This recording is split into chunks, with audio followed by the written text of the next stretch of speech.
It doesn't matter. He tapes over my voice with what he wants anyhow. That's true. I think, didn't I? A little bit of I identified myself on the first film. Thibodeau didn't I? over me here. It's the reverse speech part of it that really gets me. Okay, guys. Ready to go? And good day, I'm Ted Gunderson. I have a radio talk show out of the Amerinet Network, Tampa, Florida, 8 to 10 a.m. Pacific time, Monday through Friday. And last summer, the summer of 1997, I invited Chip Tatum to come on my show for a 2-hour interview. Well, ladies and gentlemen, that interview ended up 26 hours, and I had him back recently for another interview, another 20-some hour plus interview. This man is full of all kinds of information. And before I leave you and introduce you to Chip, let me just mention that my radio show can be heard on Galaxy One Transponder 17, 5.58 frequency wideband audio satellite. So today I have with me Chip Tatum. This man is unbelievable. 25 years, CIA Black Ops operator. Chip, welcome to a video which you and I are going to distribute. Tell the world about what went on behind the scenes in your Black Op operation. Thanks, Ted. Great to be here. Great to be here. With Great you. to be here. Huh? Great to be here. Chip never could speak English too well. No, this guy's very intelligent and a good man, great American. I'm very proud to be a part of his, at least spreading the information out to help Chip any way that I can. And we have some books we're going to talk about later on, the Tatum Chronicles, and Nixon's Darkest Secret, I think is, yes, Nixon's Darkest Secret, which we will discuss. But before we go into the books, Chip, how did you become involved in working for the CIA? And I guess we have to go back to your Army training and Special Forces and so forth, right? Sure.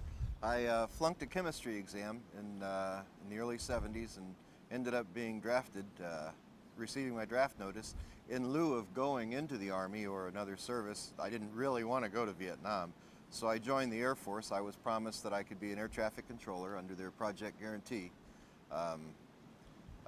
They did make me an air traffic controller, but they made me a little bit different type of air traffic controller. They sent me to Army Jump School and Special Forces training, and I became a combat controller. During my first tour in Vietnam, I was on a classified mission.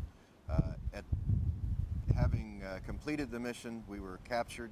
I spent time in captivity, and when I came out of captivity, we were debriefed by the CIA station chief out of Saigon, Bill Colby. From that time, in 1971 until 1992, I was one of the boys. Okay, now Chip, you joined the Air Force so you could be a traffic controller, right? Air traffic controller. And you were told that you wouldn't have to worry about being in the front lines, right? That's right. Even if I did go to Vietnam, I would be in an air-conditioned control tower hundreds of miles from the enemy. And like so what other jokes do you have for us today, huh? I'd still like to find that tech sergeant recruiter. He probably went underground. If he knew as much about you as I do, he probably is disappeared maybe even, huh? Okay, Chip, so you're over, you had like over 100 jumps behind the enemy lines? Right. And this was before you became involved in CIA operations or before? During. During. So after your capture, you were grabbed by the CIA and they liked you know what you'd done, of course. Now, what why were you captured, and what led up to that? Was this Operation Red Rock? This was Operation Red Rock. Okay, then let's go back before that. Okay. And tell us about Operation Red Rock. When did you first have an inkling that you'd be involved in this operation? Well, excuse me, just a minute. Operation Red Rock is a code word, right? That's a code name for the particular mission that we were on. And they always have code names, right? Or numbers. Sometimes they have numbers. Right. Okay. So when did you first have an inkling that you were going to be involved in this operation? I had just jumped in, parachuted into NKP Thailand, the base that I was TDY to, and when I landed on the pad, at the medevac pad at the hospital, a chopper was inbound, and when the chopper landed, a Special Forces captain and some other people got off. One of the patients, one of his men was on a stretcher. The captain went in, and the colonel who ran the base was there to meet me. It was an award ceremony. When they were going in, he said something to the colonel, and they all turned around and looked at me, and I knew I was in trouble then. And what happened after that?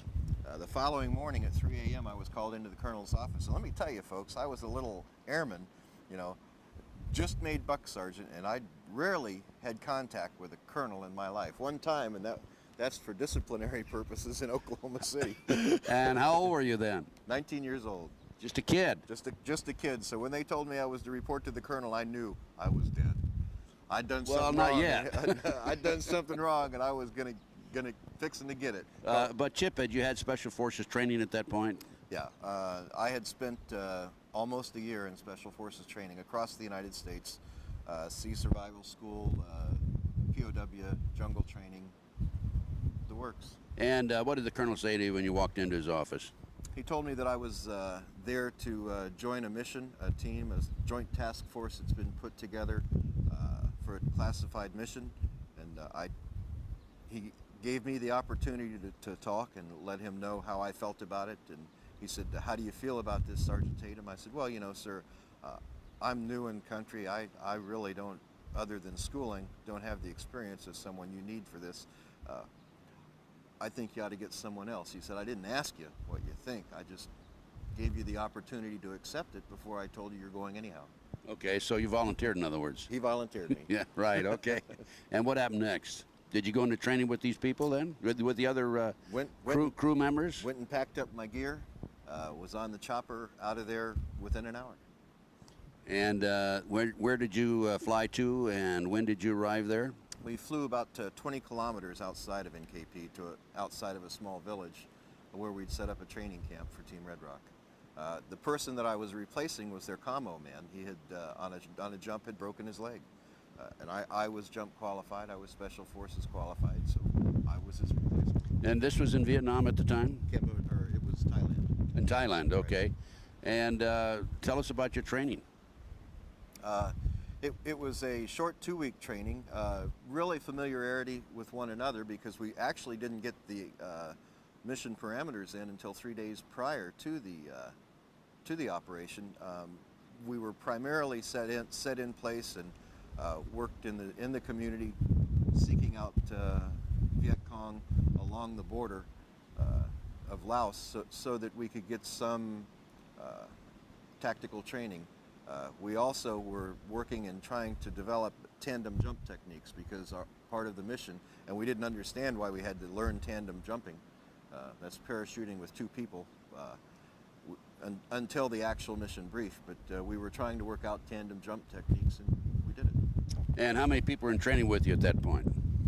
All 13, just the 13 team members. Then we brought in, for each team member, there was a North Vietnamese sapper that was brought in to train with us. They were our prisoners, prisoner of wars that we had captured in battle. And these were the ones that were going to jump with you? These were the ones that we weren't sure why we were jumping with them and working with them. All we knew is that these were the men that we were going to be doing something with at that point. Did you know any of these other crew members before this? No, like I say, I was the only member of the Air Force, and I'd just been in the Air Force for a year, so no one. And did they know each other? No. And normally that's done for compartmentalization, especially when you're talking about a highly classified mission.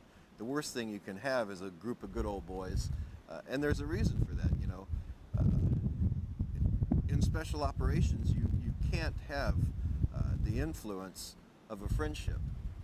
It can clutter your mind and keep you from doing the mechanical operation that you were trained to do. Because conceivably you could be asked to kill one of your fellow associates or fellow soldiers too, right? They may under come certain to you, circumstances. They may come to you and tell you that he's a spy in the group and he needs to be taken out, and if you're his friend, you're going to be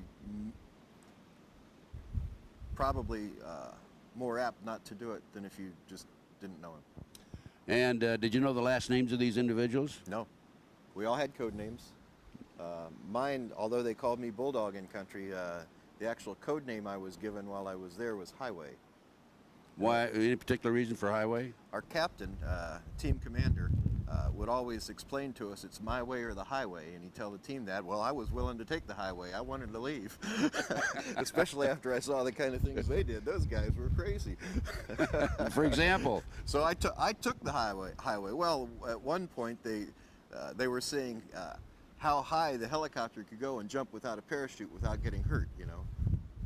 Just for fun. I mean, this was an in-country activity, and they had a contest every year where they would take and they just jump out of the helicopter as it was exiting the AO. Well, there were a few guys broke their legs on that one, weren't there? You bet. That's how ready the guy I replaced broke his leg. How high would they go, by the way? Well, I went high, and I was dizzy for about 2 hours.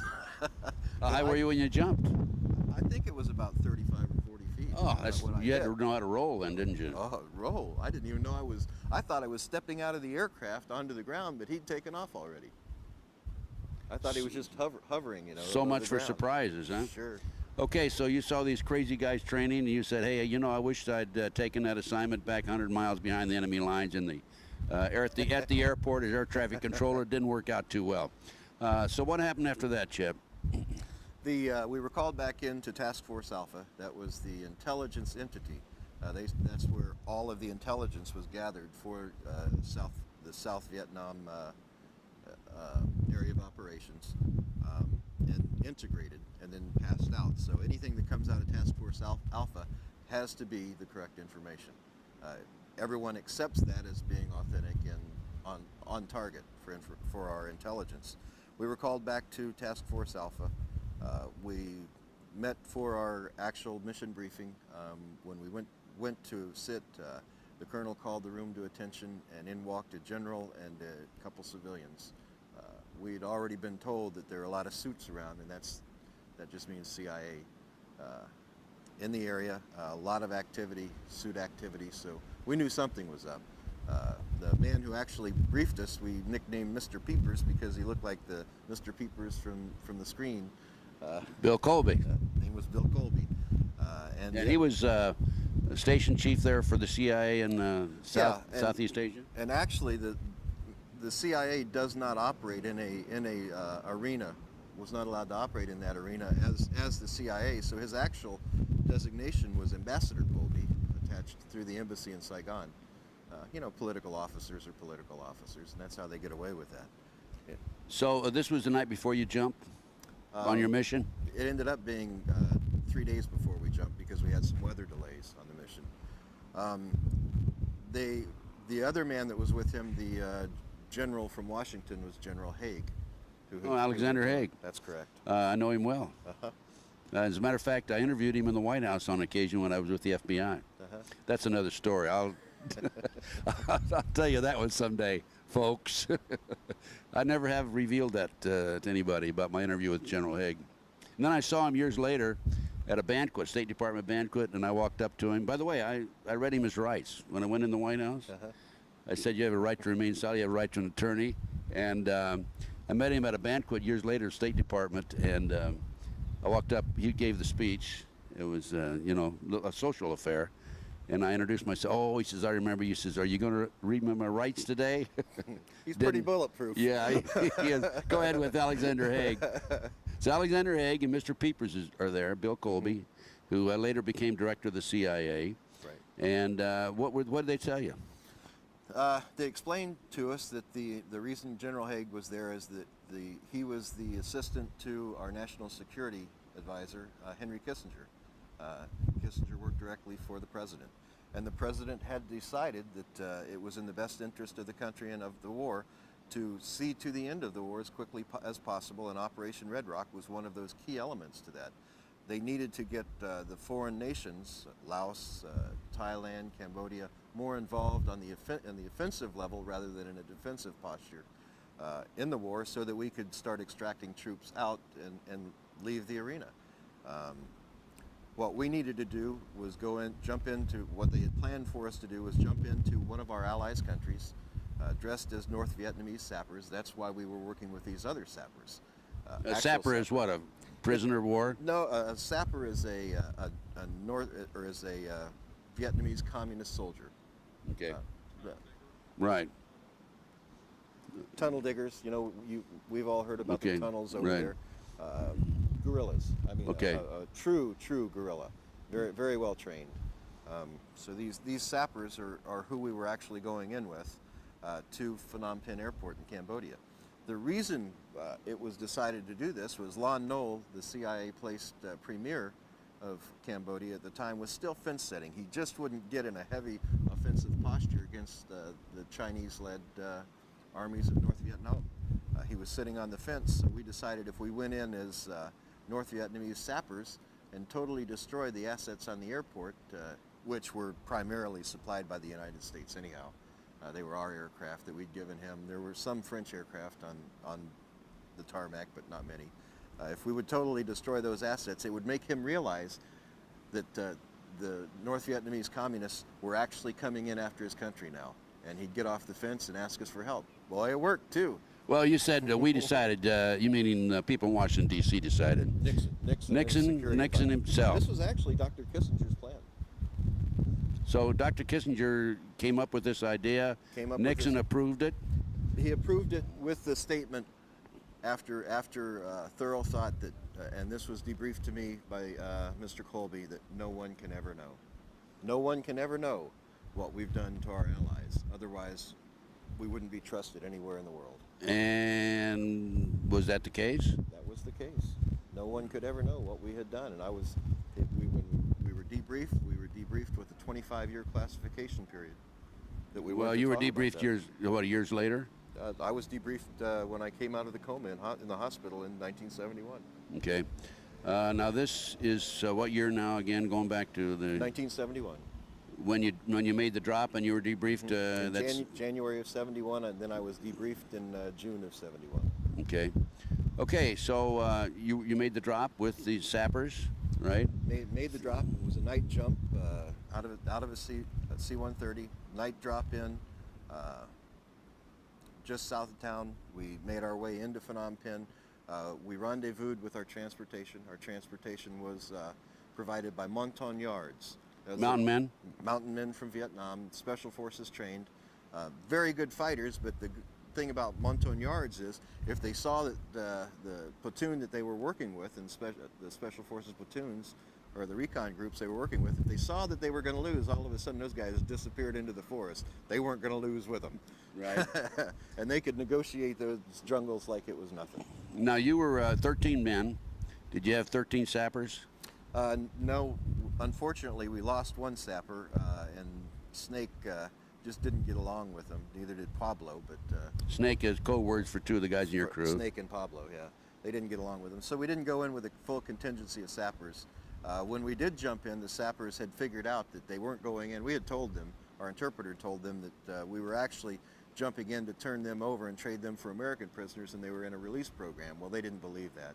So they had their own contingency plan set up, and when we were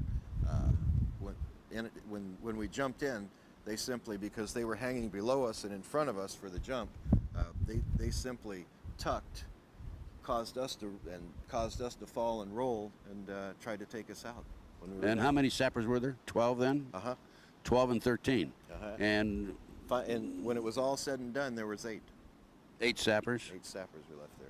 A few of them tried to escape and die as we traversed trying to get to our target. So 5 of them in total. No, 8. You had 4 of them then. Yeah, 4 of them with us. 4 of them died. 4 of them died right after you jumped. Right. Because they tried to overtake you. Now, what did you do with the others that were there that did survive? Well, we had to leave some evidence of who was providing the operation. We had to leave them on the airport. So we released them on the airport and gave them a fair chance to go, and then shot them.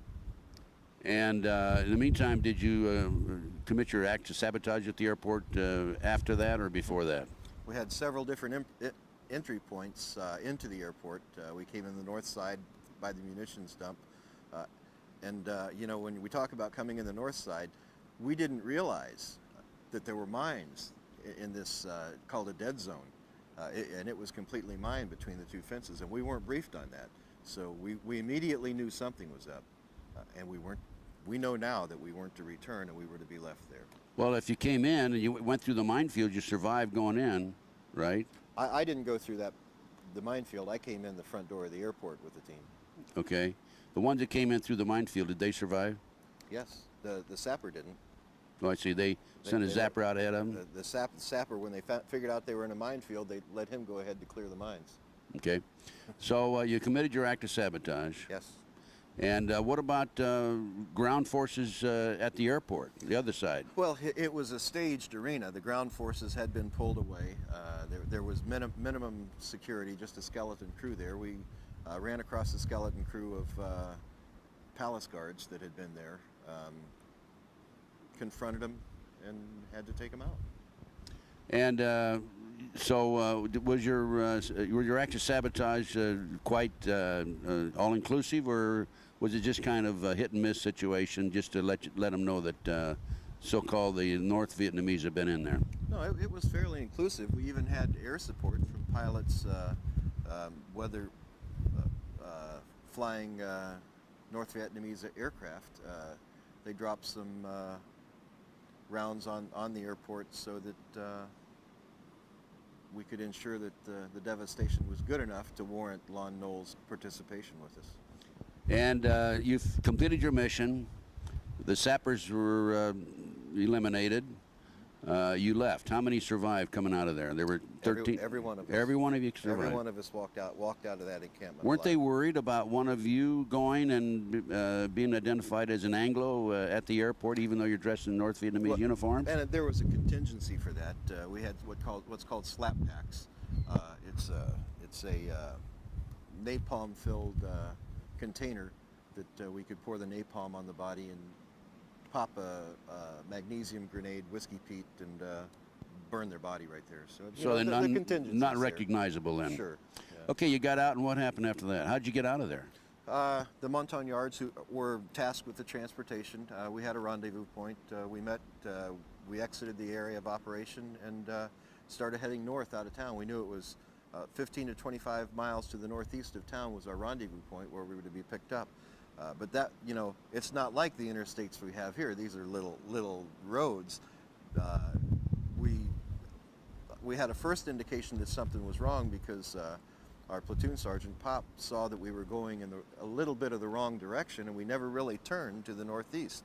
And then the timing was off. All of a sudden they stopped, and it wasn't long enough to have gone 15 clicks to 20 clicks outside of town.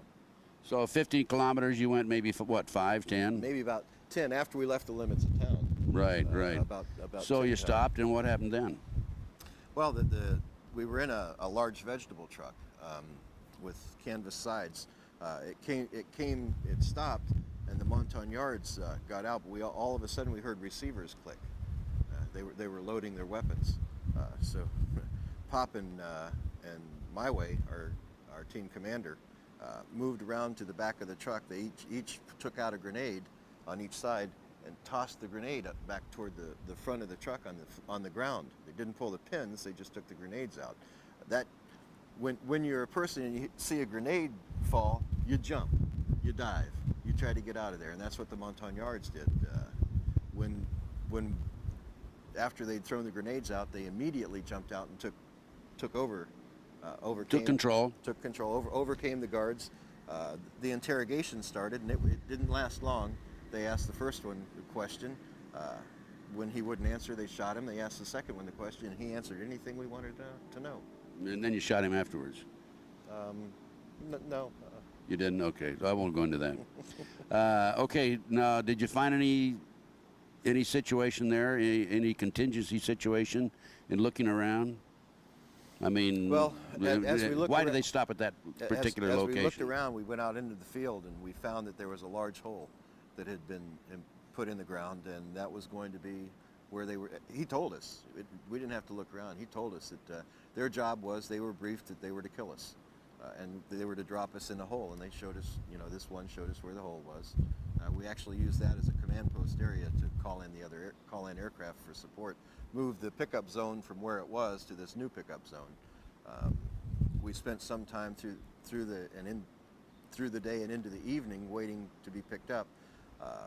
It was quite comprehensive what we had to go through just to communicate out of the country and get an aircraft to come into a place that we weren't. We contacted Moonbeam, which was our airborne command post in the area of operations on HF frequencies, high frequencies, and tried to get them to come in, and the pilot said, well, you can't be there because we aren't there, in Cambodia. And that has only recently, I guess in the past, 10 years or so, come out that, yeah, we really were in there. We really were operating in Cambodia. We really were operating in Laos. And these were classified arenas. So did you have an alternative plan in case something went wrong, that you would be picked up at a certain location there then? The plan that we had, My Way had thought early on, things just, he'd been through a lot of these missions as a team commander. He and Pop had decided, well, things really don't seem as they are here. There's something wrong. And I guess anytime they knew that anytime you were working with suits, you better cover your tail, because they're not going to look out for your best interest. You have to look out for your own best interest. So they did leave contingency plans back at the base with trusted persons to try and pick us up. One of them being a friend of mine who was a chopper pilot. Another being a command post non-commissioned officer in charge of the command post. So contingency plans were there. However, you had to get messages to them to get those contingency plans in place, and that's what we were trying to do. Now, did you expect the airplanes to come in and pick you up at that point? Yeah, after we talked to them, we finally got clearance for them to come in. One aircraft even came in and circled the LZ ahead of time, making sure the area was clear for the chopper to come in. Then the chopper came in, but from what I was briefed by Mr. Colby, as the chopper was coming in, the colonel who was involved with the operation from Task Force Alpha had caught on that we had a contingency and we were being extracted out of the area. He didn't want it to happen. He was promised a star if we didn't come back.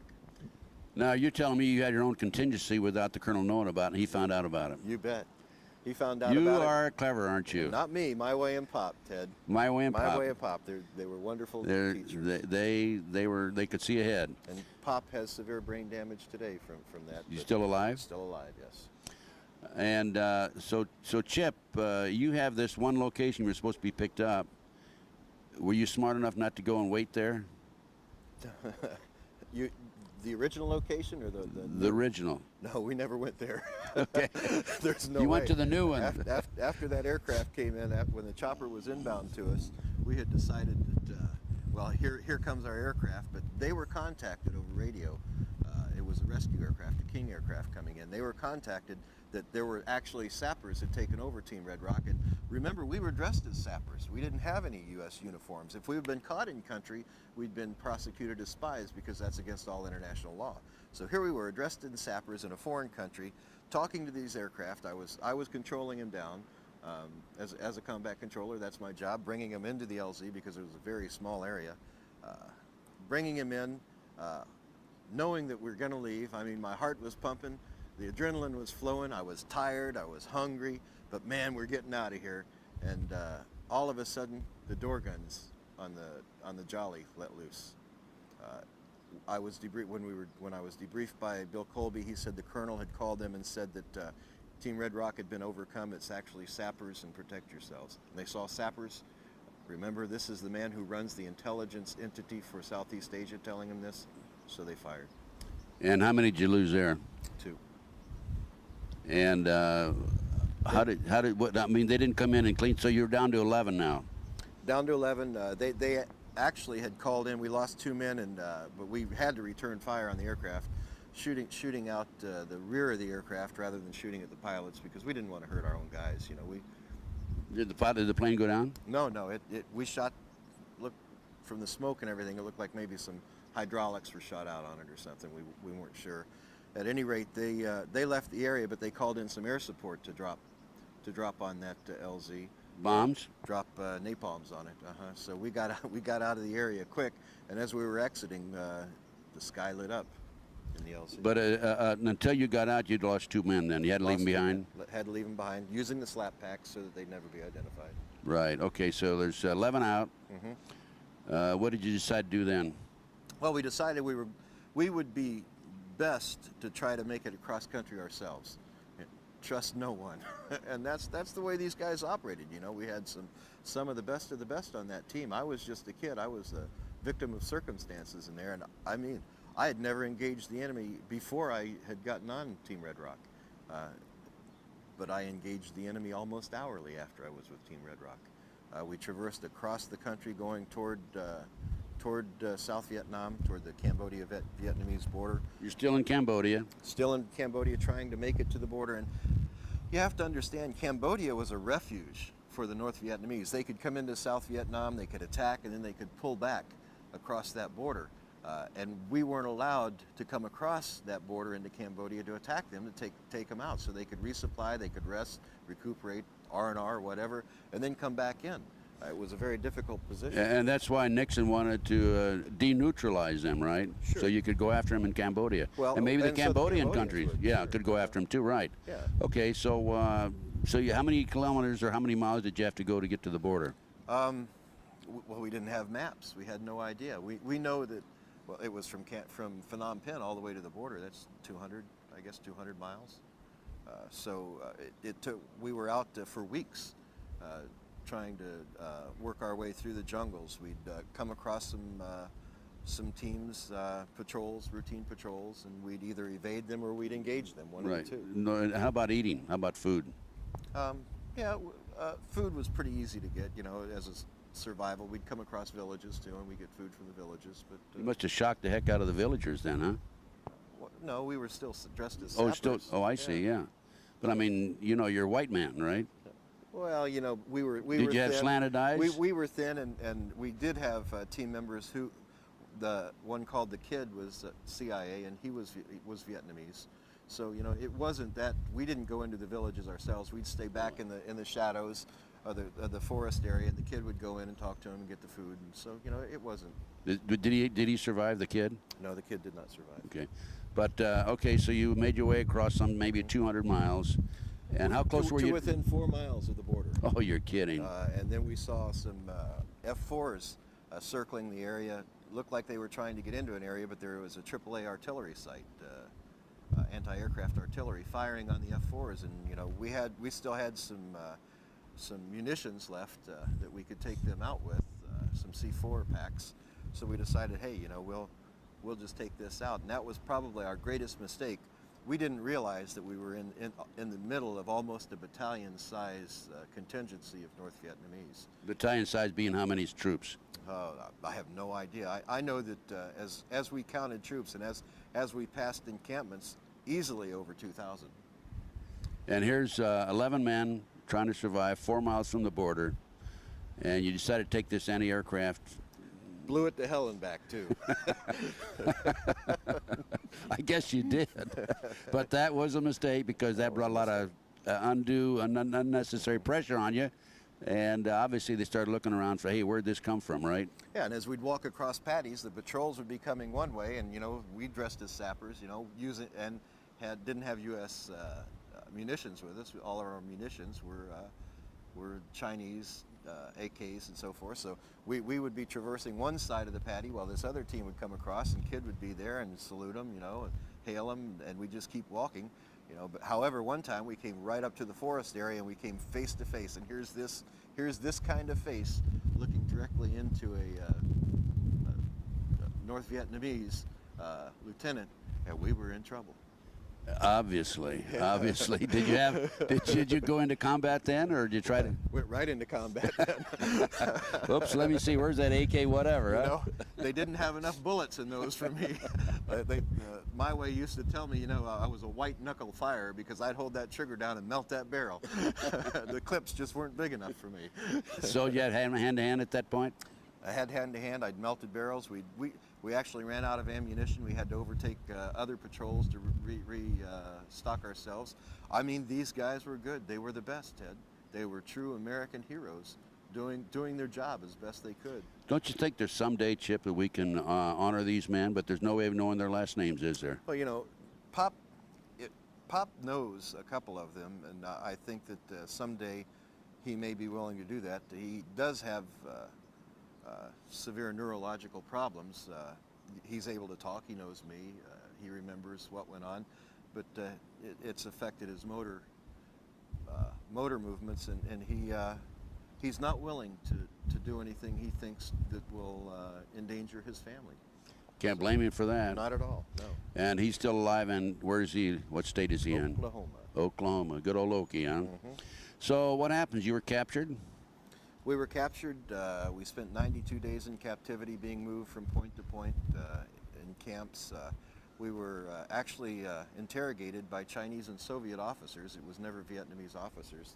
The Vietnamese were there, Vietnamese soldiers in the encampments, because it was theirs, but the actual linguists and interrogators and those who performed the torture were Chinese and Soviet. How many do you have there now in your team? I believe 10, maybe 9 ended up in captivity. So you lost 2 along the way. Mm-hmm. And where did they incarcerate you? They started moving us in the jungles along the border area, not knowing that we were only 4 kilometers from the border. We just know we were being moved.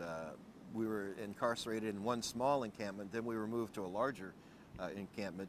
And this had been used in the past, you could tell, because they had cages set up in a semicircular area, and they had 3 posts set up, and they took 2 of us immediately. They stripped us of our clothing, broke this foot, my right foot, so that we couldn't try to escape. You know. They break everybody's foot? Broke everyone's. Well, they didn't break. One of the guys was already unconscious, and they didn't break his foot, but they broke all of our feet, 1 foot anyhow. Stripped us of our clothing and put us in these cages. Two of our guys they put on the posts, and we thought that they would be tortured right away, but they weren't. They put them on those posts so that we could watch them as they suffered up there. They weren't given food. They weren't given water. The rest of us were given some water and some food on occasion. And when you say put them on the post, they tied them to a post out there where you could see them from your cages. Mm-hmm. And who interrogated you? Say a Russian and a Chinese officer? The Soviet officer seemed to be in charge of this particular camp, and the Chinese officer his cohort was actually the man who administered the torture. Once that started. Do you want to go into the torture at all, or would you prefer not to? Yeah, I thought so. How about how many men were tortured? Were you all tortured? We were all tortured, and when it was all said and done, there were 3 of us alive. When we were finally released, I shouldn't even say released. You were rescued, actually. We were rescued by a Marine Recon Patrol, and boy, I'll tell you, I love those guys. I guess you do. All you Marine Recons out there, aces up, buddies. That's the only reason I'm alive today. Well, so there are 3 of us survived. So 13 came out of the Cambodian airport. You lost 2 from friendly skies, mm-hmm. friendly fire. And then across the jungle, you lost 2 more. Mm-hmm. And now you're down to what, 8? Had 8, and we ended up losing the Montagnard that was with us, that we'd pulled with us. He was ready to start squealing and tell who we were, so we decided loose lips sink ships from the old briefing days, so they just took him out. We took him out ourselves. Okay, this is before you were captured then? No, after we were captured. Oh, did you? Right. Okay. We were bringing him back to put in front of that colonel before these guys did to that colonel what they intended to do to him. Okay. So can I mention the colonel that you had a medal on his, a religious medal on his? Our captain. A captain had a religious medal on his around his neck. Had a St. Christopher medal. I think that's right. I'm not sure, the medal of travel Catholic, or something yes. like that. And they just, if I can mention this, just one thing. One of the tortures that they did was skin him alive, right? Skinned him alive, right. In front of the rest of you. Put him in a configuration like a cross as a Christian, and skinned him alive in front of us. Held knives and bayonets to our temples. Required us to watch it. If we closed our eyes or tried to turn our heads, they'd start pushing in. God have mercy on his soul. Tragic. Then, so you're rescued. And there was a fight there at the camp between the Marines. The Marines didn't know we were in the encampment. They came in. They were mapping the area for Lam Son 719 was the mission number. They were just simply in there mapping the area, and they were told if they came across any prisoner of war, do what you need to extract him. So they were actually found out by the guards, and a firefight ensued. Our guys won, and 3 of us were left alive after that. However, one of our guys from a Chinese officer had a stomach wound. That was pretty unfortunate. He was a good Kansas kid, you know. He had a stomach wound, and I was told when we were debriefed that he later died from that wound. We had gotten out of the cages and started running for the jungle, and I recall seeing one of the young Marines go down on a knee, level down on me, and I was running. My weight was on my right leg, and he shot a ricochet. It wasn't a full force bullet. A ricochet hit me in the leg, bent my leg backwards. I tumbled, and I'm also told that a grenade went off, and it hit me in the back of the head across here. Pretty good scar back there right now that rendered me unconscious and caused a lot of swelling on the brain. So I was air-evac'd from Saigon. I was air-evac'd into Clark Air Force Base in the Philippines. Well, did the Marines, if he was firing at you, didn't realize you were an American? They didn't realize we were there. They didn't know we were there.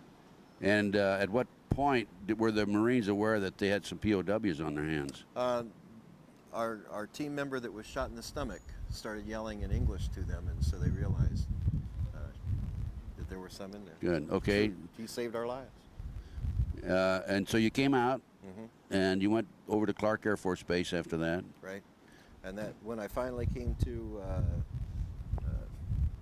later, within 3 days, that man from Saigon, Bill Colby, was there to debrief me. And at that point, he told me that I have 2 choices. I can work directly for the CIA, or I can stay with the military, which I've had such great experiences with at that point, and work under the operational control of the CIA. Well, you know, honestly, I figured, hey, you know, I've got this tour in Vietnam. I can stay in the States now. I never have to come back. I said, okay, I'll stay in the military, because with the CIA, I know I could go anywhere, you know. But I had a government commitment still, so I said, I'll stay with the Air Force. You guys can control my assignments. Little did I know that I'd spend more years back in that arena, working later for a company called Air America. In the debriefing session, if you can tell us this, were you informed of the fact that as to who put the orders out that none of you should return, none of you should come back alive? He told me that it was Nixon gave the order that no one can survive. And Bill said that when he got that order in, Haig and Kissinger disagreed with it, but the orders came from the commander-in-chief himself. So he had to plan the contingency as such. He said, but Sergeant Tatum, I planned it so that I knew you guys could overcome this obstacle. The 2 mountain men. That's right. But we just didn't have a contingency for the rest of it. Nothing you can do. When you have a United States Army colonel and United States Air Force colonel both become traitors to their country. Where are these colonels today? I don't know. Okay. So much for that question. That's the safe answer. I wouldn't put money on that one. Okay. Anyway, so be it. Let's leave that as is. You come back, you go to work for the Air Force on a contingency plan to also work with the CIA, right? Operational control. All my orders at that point would be controlled by the Central Intelligence Agency. They would work through, actually the position that they used to work to gain movements as I would receive orders and see who signed the orders was a person who would be seated as the Deputy Director of Intelligence to the Joint Chiefs of Staff. And most of the orders that I have, you'll see, I have, they may be in there, one of them may be in there. You'll see that this person is the person who would sign those orders through the years and actually move me from one place to another. At one point, that man's name was Colin Powell. So what was Colin Powell's rank at that time? I think he was a 2-star general at that time.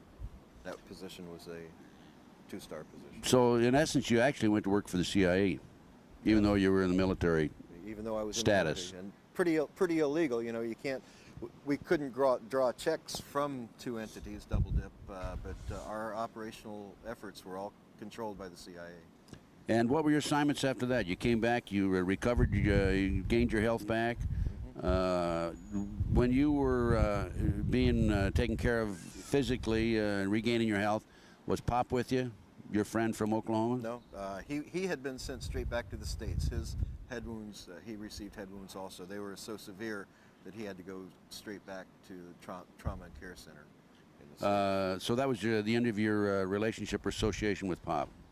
Until later years, yeah. Until later years, okay. Right. You've been in touch with him since then, okay. But right now you're going to work, you're still in the Air Force, you're going to work for the CIA. What were your assignments? One of the assignments, to give you an example, I was moved all over the place. I was sent down working, because it was such an intense mission and there was a lot of knowledge on my part. The orders were they wanted to hold me close to the White House, so I was actually... Weren't they afraid you were going to talk? Well, that's what they wanted to ensure, you know. If they just gave me open movement, it's one thing, but they kept me under very tight reins. I worked at Key Biscayne at Homestead Air Force Base in the White House down there.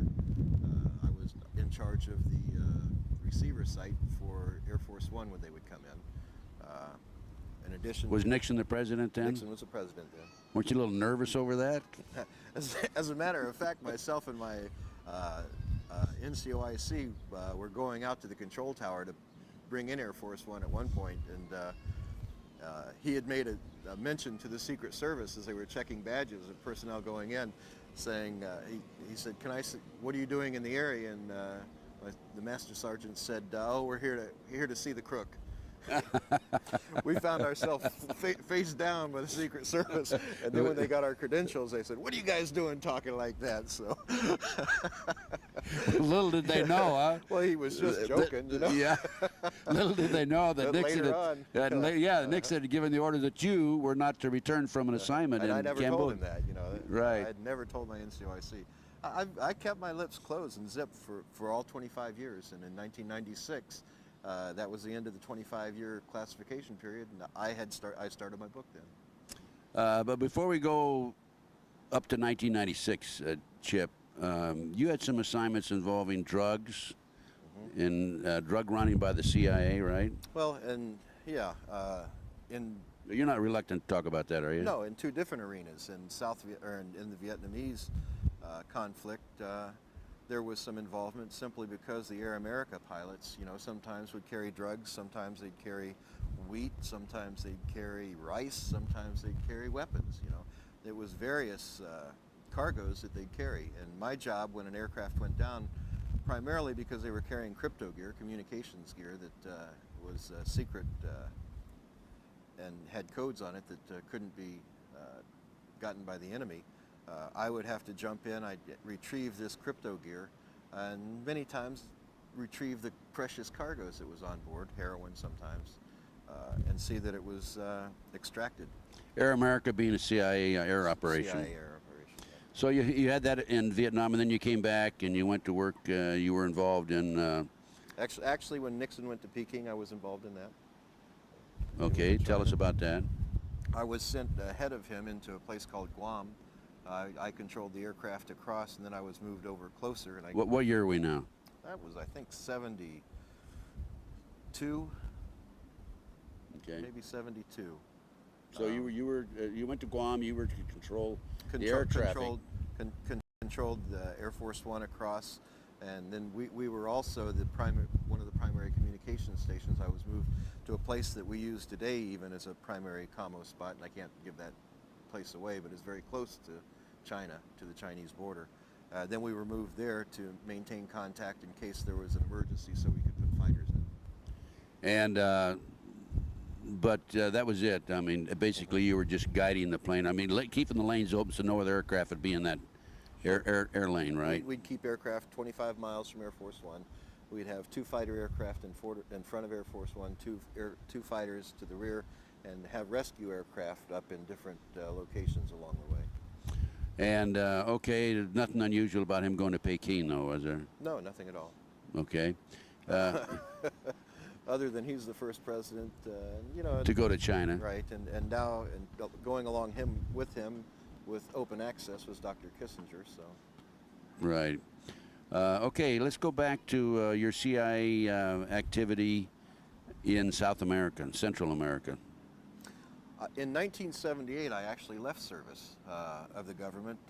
Bill Colby had, being my handler, had moved on in the early 70s to Washington to take a position, and ultimately became the director of the CIA. He maintained, because of the sensitivity of what I knew from that mission, he maintained direct control over me.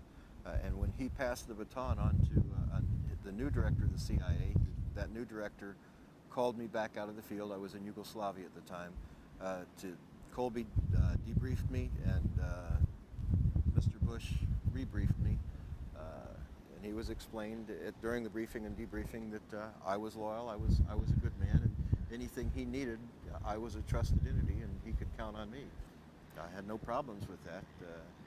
Bush was head of the CIA at that time, and he personally debriefed you? He personally in-briefed me as his personal... In-briefed me, yeah, right. Mm-hmm. As one of his personal assets. Right. So that was my first contact with the man who would someday become president. Bill had become a good friend, Colby, through the years, and worked with me, trained me, taught me the ropes, and he told me, he said, Chip, you know, you do have some enemies in Washington. You know that Haig and Kissinger are very powerful men. Nixon's a very powerful man. You need to be sure that maybe you need to leave government service. You don't have me up here to protect you any longer. So I did. In '78 I left. I relocated to Colorado, started my family, got married, relocated to Colorado, started a little sandwich shop, and I was in the sandwich shop one day, and in walked these two guys with sunglasses and suits again. God, those suits. Okay, you're jumping ahead now. I want to go back out to Central South America. Are you avoiding that, or? No, we haven't gotten to that. Oh, you haven't? Oh, really? That was in 1980 when I was reactivated. Oh, in 1980 you were reactivated. Right. Okay, so you go to Colorado, and all of a sudden, two guys with suits walk in with sunglasses, and what do they say to you? They say Bulldog, and I just thought, oh no. And I didn't answer.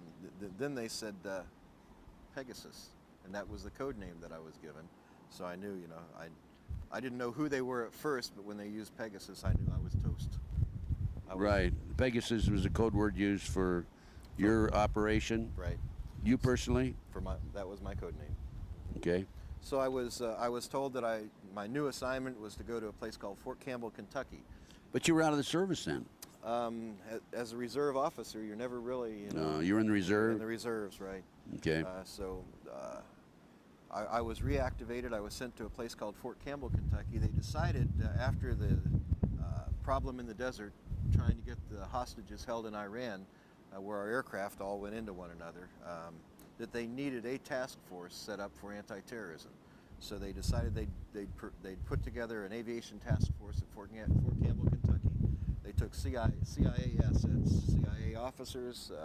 They put them under the control of the National Security Council.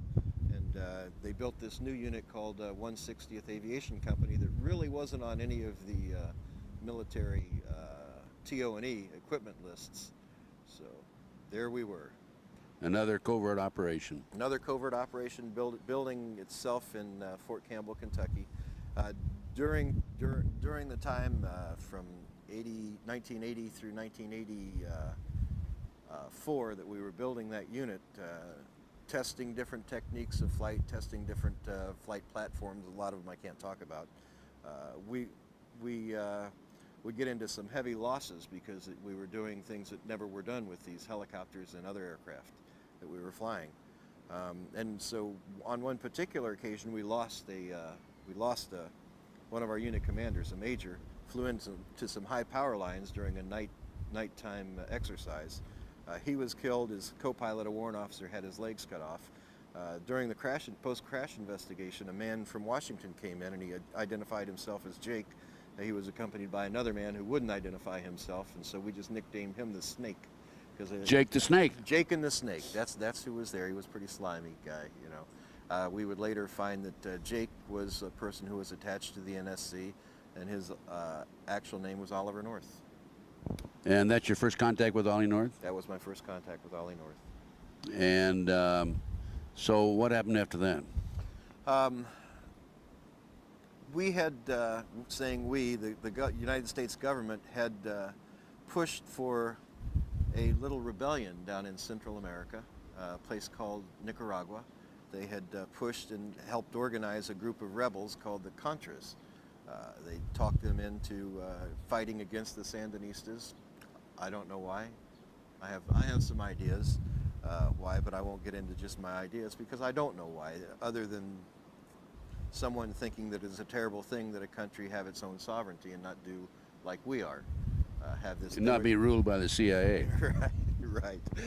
At any rate, the CIA promised that they would fund and they would back this rebellion, but a man named Boland came out with an act in Congress that after we had set this thing up and it started, the war was in full swing down there, didn't allow us to support them any longer, except in a humanitarian effort. So the next thing I knew, I guess because of my contact with the then Vice President of the United States, who actually oversaw by National Security Decision Directive Number 2, actually oversaw all intelligence operations. George Bush. George Bush, having been personally handled by him, and him knowing that I was reactivated and working in this special operations unit in Fort Campbell, Kentucky, they said that we want you to go down posing as a humanitarian down there.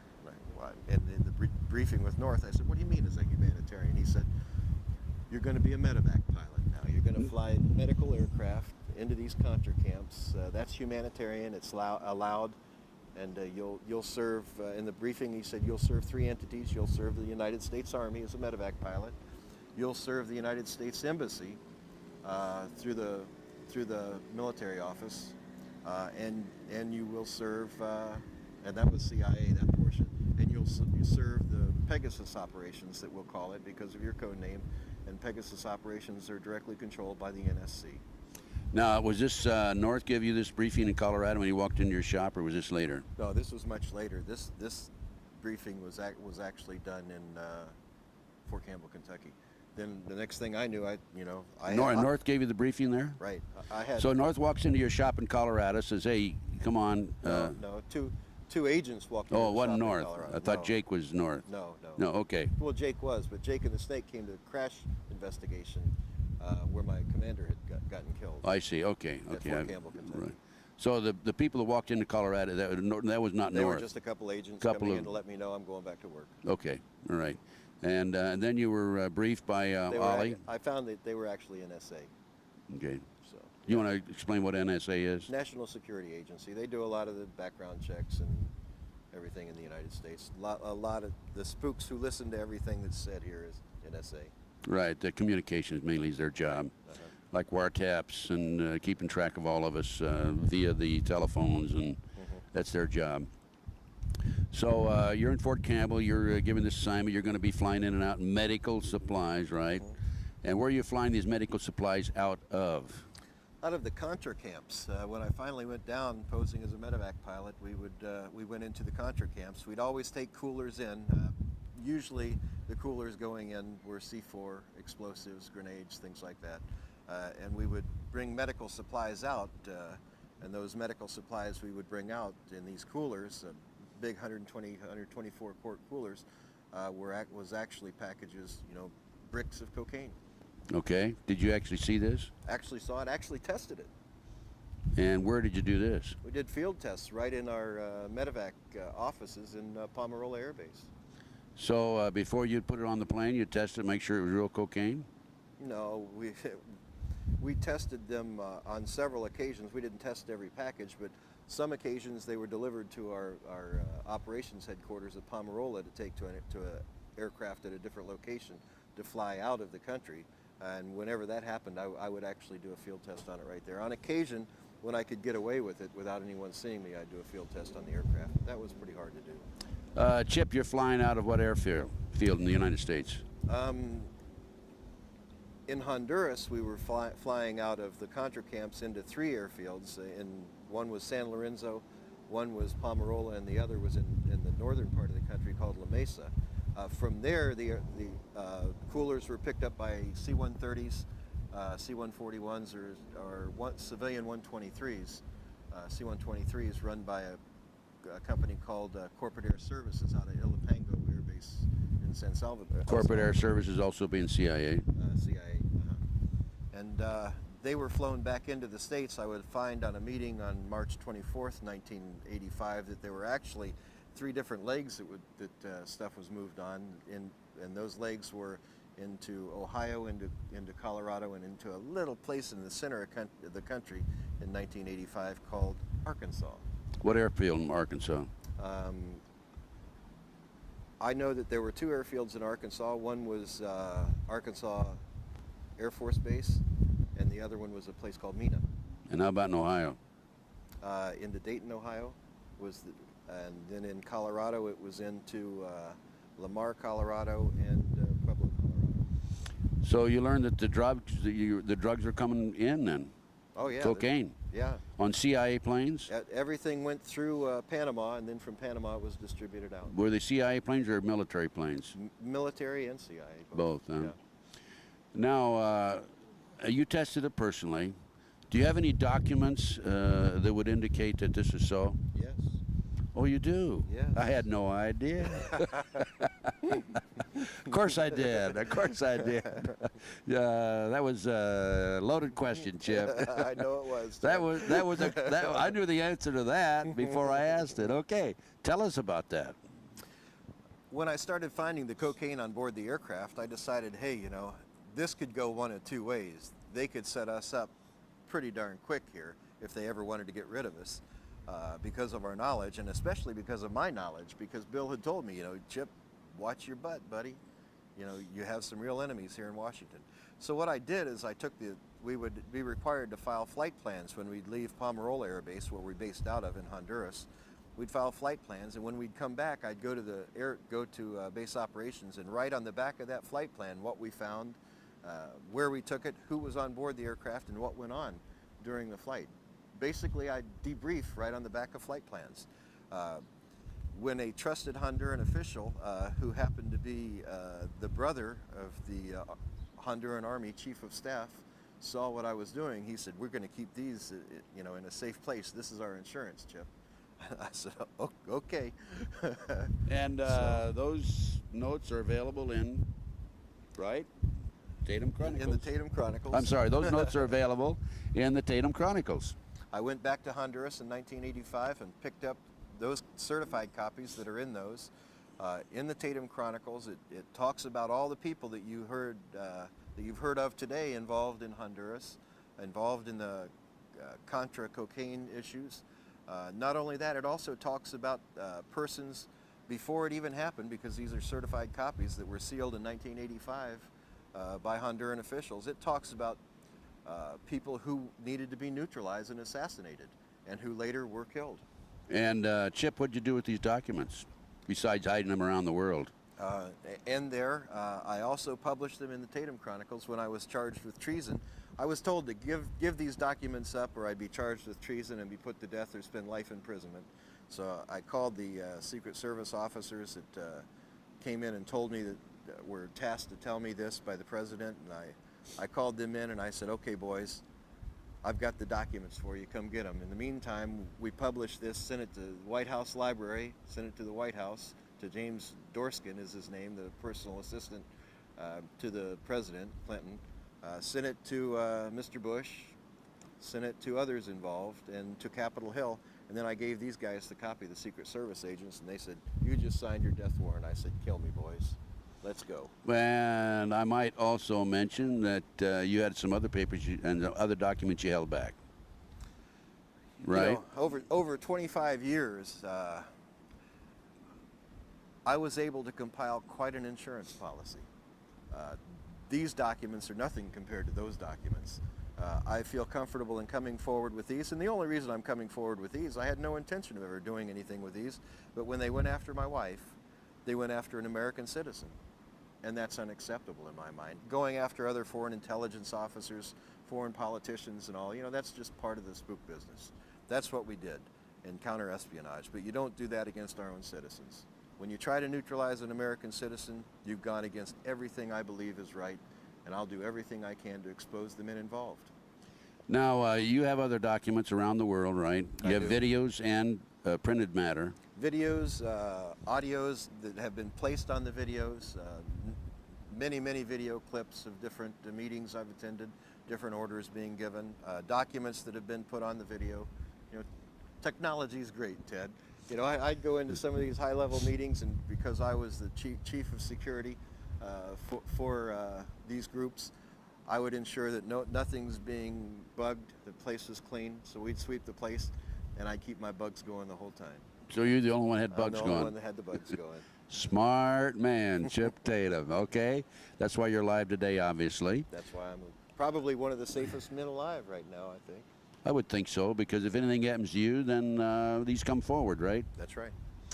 And Chip, I want to come back to this in just a minute, but I want to go back to Central South America, CIA drug running, et cetera, et cetera. Did you have any personal conversations with Ollie North after Fort Campbell? Sure. On one particular occasion, well, on many occasions, Ollie was down there. I also called him through White House Switch and told him that I found drugs on board the aircraft. I said, you know, Colonel North, what is this? You know, we have drugs on board these aircraft. What are they doing on the aircraft? He said they were, evidence bound for world courts to prosecute the Sandinistas. How many tons of evidence did you have? 8. 8 tons? Couldn't they just take a sample? Well, it got worse than that. I would go into these Contra camps, and here would be these large fuel pods that had the tops cut off, and they had they were gelling their own stuff there. You know, they couldn't get enough bazuco, which was the paste used to make cocaine. They couldn't get enough of it from the Medellin cartel that they had ties with. Coming up from Peru, so they started bringing bales of their own leaves and bales of little green pods. You know, I couldn't figure out what these little green pods were. Who's they? The man who was in charge of bringing everything up was a man named Ramon Navarro. He was dressed as a lieutenant colonel in some military. I didn't figure out what uniform he was wearing. Could have been a cabbie uniform, I don't know. But Ramon Navarro, and he would later be killed in 1991. Just before he was scheduled to testify in the Noriega case.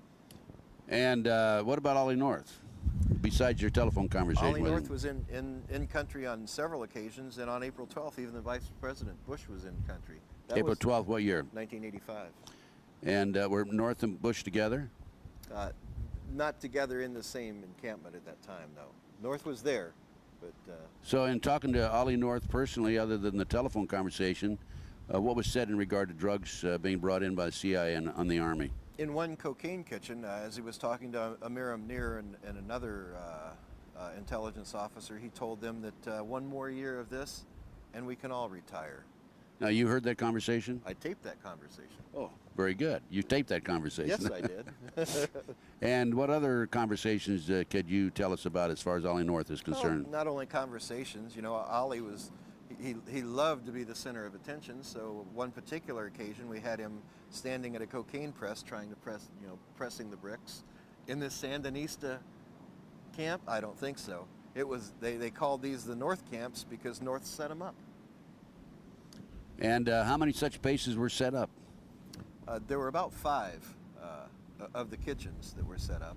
Did Ollie North set them up? 5 locations. Ollie North is the one who supplied all logistical support for that, yes. And when was the last time you had a conversation with Ollie North? Last time I talked to Ollie North was in September of 1994. He and Felix Rodriguez called me in my office in Colorado. I'd gone back to Colorado, gotten out of the business, gone back to Colorado. 25 years was enough. And he called me and told me to give up the documents or else. The documents that you had in hiding? Those flight plans and so forth. Yeah, but had you already printed? No. You hadn't given them printer yet. Okay. No. I wasn't going to say anything. I was sitting in Colorado as just a little businessman, running a mortgage company, not bothering anyone, just wanting to raise my family.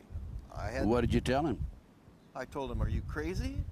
If I give you these, for one thing, they're headed for the shredder, and for another thing, I know it's a terminal effort. There's no way. Let's go for or else. I'm always a fighter." What did he say to that? Well, he said, "Well, let me get someone else." And they called me back, and Bill Colby was on the phone. And I said, "Bill," I said, "you know, to give these documents up, to give all this stuff up is terminal." I said, "You know, I'm going to keep them." And he said, "Well, you know, then we're going to have to hit your credibility." I said, "Okay, hit my credibility. What do you want me to do?" He said, "Well, walk into the U.S. Attorney's office and just tell him you did something wrong." So I did.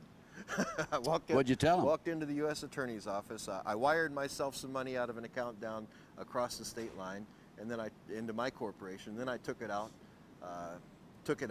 and put it into my personal account. And because in the mortgage business that can be considered embezzlement. I told him that I participated in wire fraud. Arrest me, please. And so they did, but then they found out, once they put the attorney on it, they found out, well, you know, it's really not, the mortgage industry really isn't regulated in Colorado. I said, listen, I'm going to admit to this, because they said that they wanted to involve my wife in it. I said, but you guys have to promise you leave her out of this. They said, okay. I said, let's go forward with the pleading. So I stood in front of a federal judge, and I said, and he asked me if I did this, and I said, yes. But before I said yes, I leaned over and I asked the U.S. Attorney, my wife's going to stay clear, and she said yes. And so I said, okay, I'll sign the plea agreement, Your Honor. And he said, and it's part of testimony, he really didn't want to go forward with it. He said, you know, this really doesn't, and I said, Your Honor, believe me, I wired those funds, I took those funds, I spent them. How much money involved? $70,000 of my money. Of your own money, huh? Of my own money. Okay, but they didn't leave your wife alone. They didn't. They came after her, and so when I went before the judge for sentencing, I told him at that time, you know, I didn't want to go forward with it. I'd like to withdraw the plea. But it was too late at that point. He said, the thing to do is, after this is all done, you can go ahead and ask that the plea be withdrawn at the appeals court. And that's where we're at now. And you're getting ready in a couple of days to go in. You've appealed it. The appellate level, you're going to have a decision in about 2 more days, right? On the 24th of February. Are you looking at prison time? No, I don't think so. I've already spent 2 years of that time in prison, and I don't think that they want me back in prison. I really don't think they want me back in prison. They want you to be quiet. I was due to do 47 months, and the last thing they wanted was me in prison, simply because there were death threats against me in prison, and 2 NSA officers came in to see me when I was in prison at Jessup and told me that the warden advised them that there were people that wanted to kill me from the Mexican Mafia and the Crips and the Bloods, that I had crossed them the wrong way, I'd hurt some of their men. Actually, I didn't. I wasn't offensive toward them. They have their little scams that go on, and I wouldn't participate. So their enforcers, one of their enforcers, I broke his leg, and they didn't like that. So they had a hit out on me, a contract in prison to take me out. And the NSA came in and said, you can't allow this to happen. If you're killed, those tapes will come forward. And I said, that's right. And they said, well, you got to give us the tapes. I said, kids, are you crazy? And it's unbelievable. They send such young kids in. At least they could send somebody mature, you know, that I would have a little respect for. But they send them young and dumb. That's the way they do it. Well, there's 2 factions in the CIA, I understand now. The graybeards and what do they call the other faction? The snot-nosed Bush kids? Yeah, that's it. Snot-nosed Clinton. Snot-nosed Clinton now, huh? Snot-nosed Clinton. Okay, Chip. So didn't they charge you with treason at one point? Well, yeah. When I was held in prison before the trial that I went through, they told me that if I didn't give the documents up, I'd be charged with treason. And I said, okay, let's dance. And that's when I actually published this, gave them their copies, and went forward and right in the Tatum Chronicles. I mean, the Tampa Tribune caught on to it pretty quick, and did a big article. County inmate faces mysterious charge of treason. Well, you know, they knew they weren't going to be able to go forward with that particular charge, so they had to find something else. So what they ended up charging us They with, couldn't go forward with the embezzlement charge, what you're saying. no, they couldn't go forward with that. They couldn't go forward with the treason charge. So what they did is they brought in a lieutenant colonel, who... Not Ollie North. No, Ollie North's campaign manager. Oh, really? Bill Lusinger. They gave him complete immunity. Actually, not complete immunity. He came in, he said, Tatum conspired with me to make a false statement. I embezzled some funds, but Tatum told me I could have them.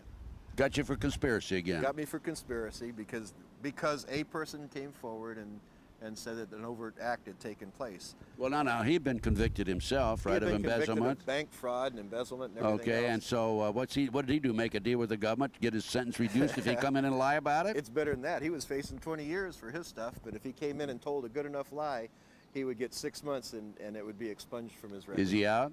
He actually got 6 weeks, yes, and it was expunged from his record. And he didn't have to pay back the 80 grand or whatever it was. So he's a rich man. Oh, yeah. Within reason, that is.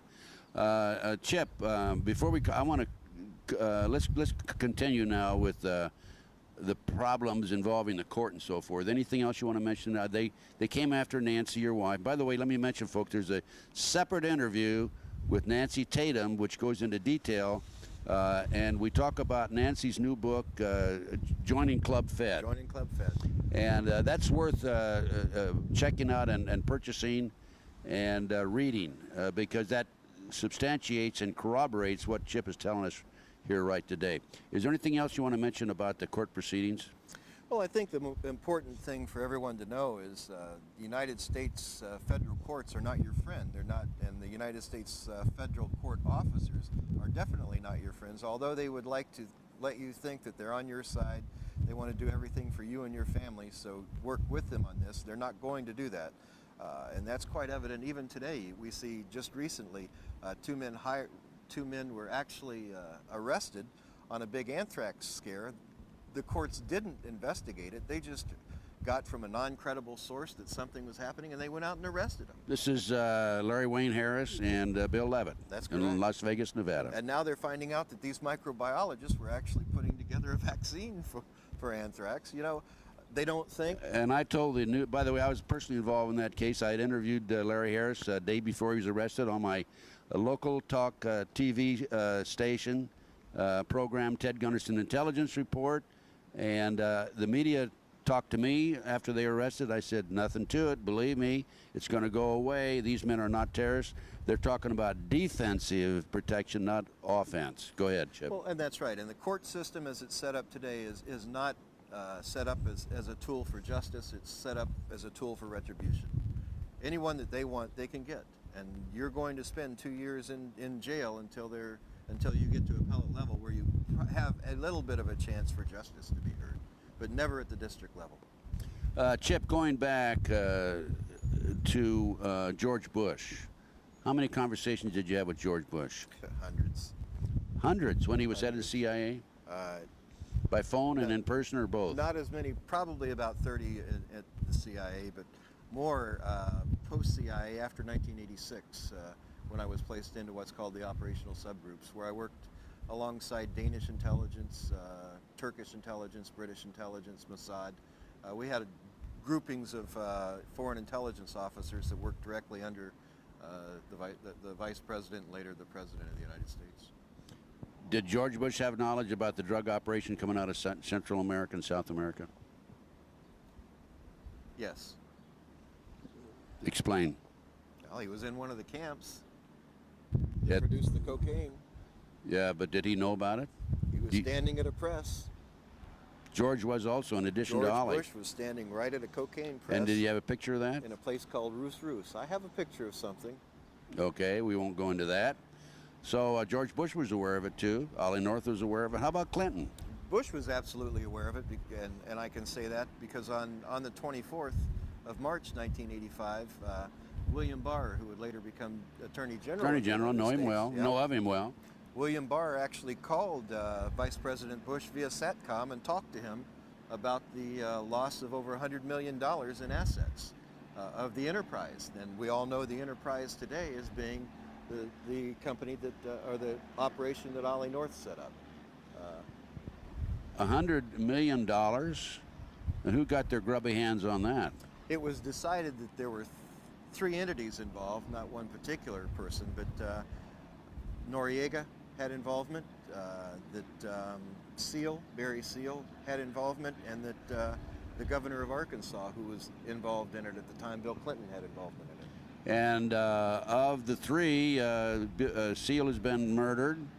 Noriega's in jail.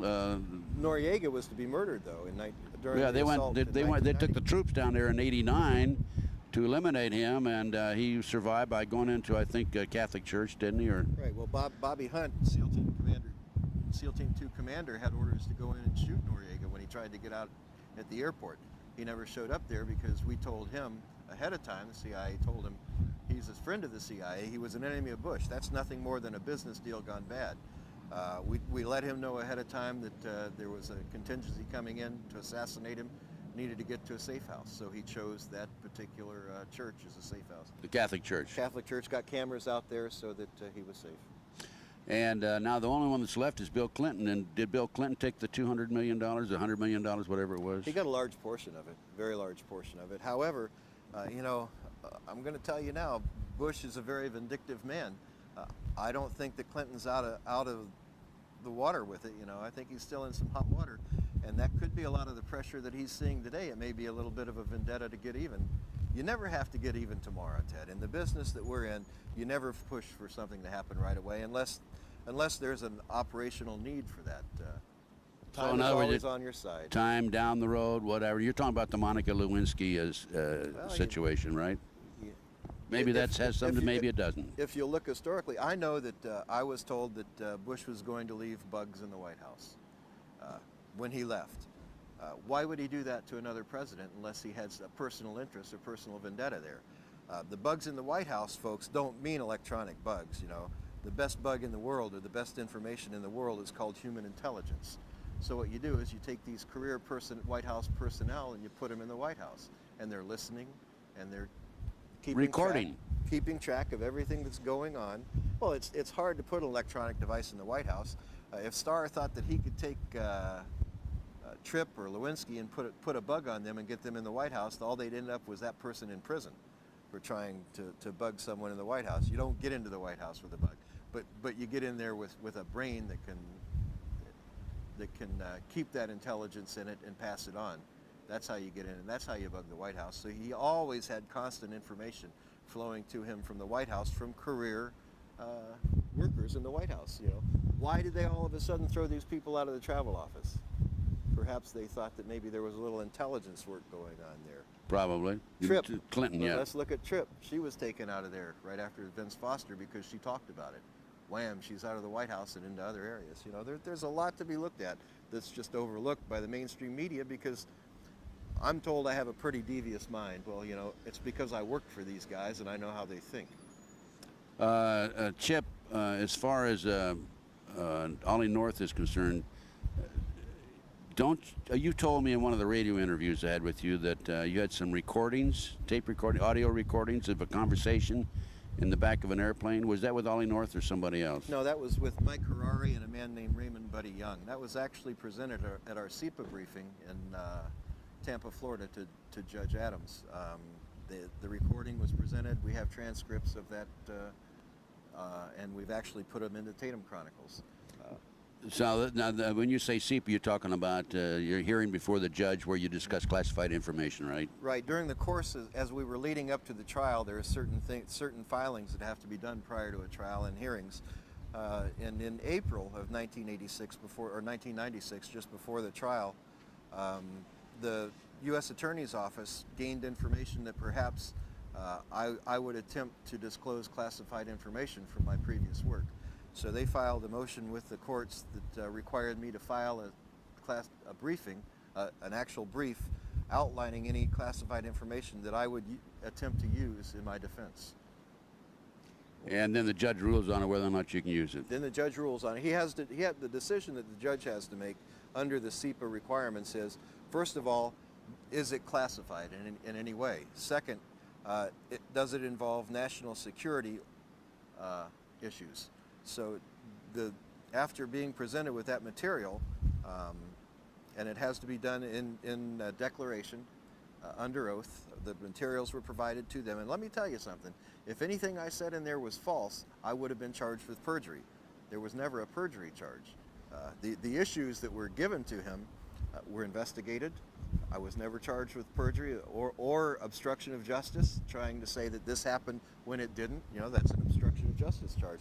No charges like that ever came out. That's a pretty big issue.